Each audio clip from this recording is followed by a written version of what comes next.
It was on 26th of September when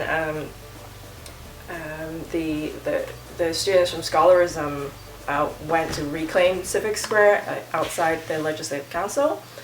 And because of the time difference, it was really noon over here, round about in the afternoon. So I was able to follow the entire event through as it unfolded really in real time. I was just sitting in front of a computer. And I think that experience goes for a lot of people who live outside of Hong Kong, where they literally sat in front of the computer for maybe 2 weeks or so.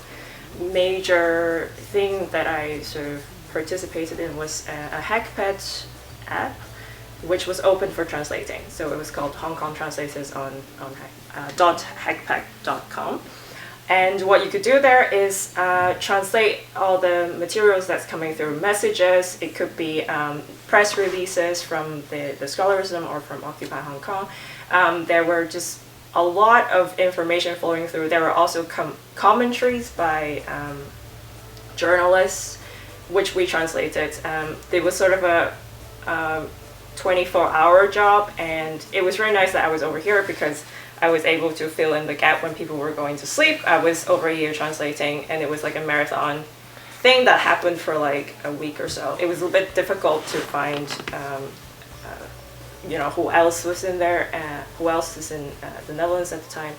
And in the end, it was just like a Facebook little comment, and then I private messaged a few people, some people private messaged me, and then before we knew it, we had a date and we had an idea, and we just then gone on to help organize the whole event. It was completely out of the blue. It was quite surprising. Of course, the date has to be like sort of right on, very much right around the event.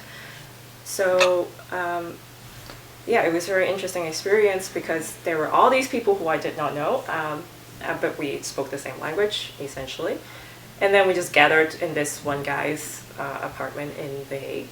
And then we started making banners and making protest signs.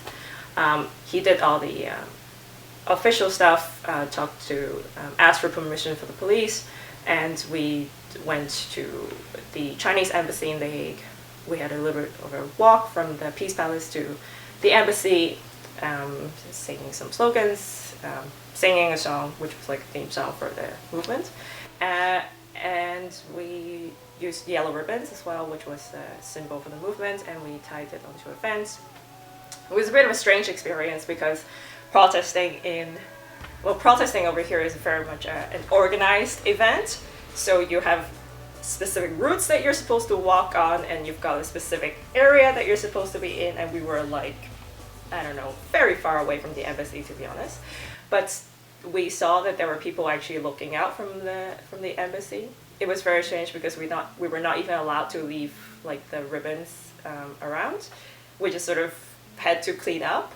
So that made the documentation in a way very important, because that was what was really performing like on the internet, that we did something, and the photos that we took.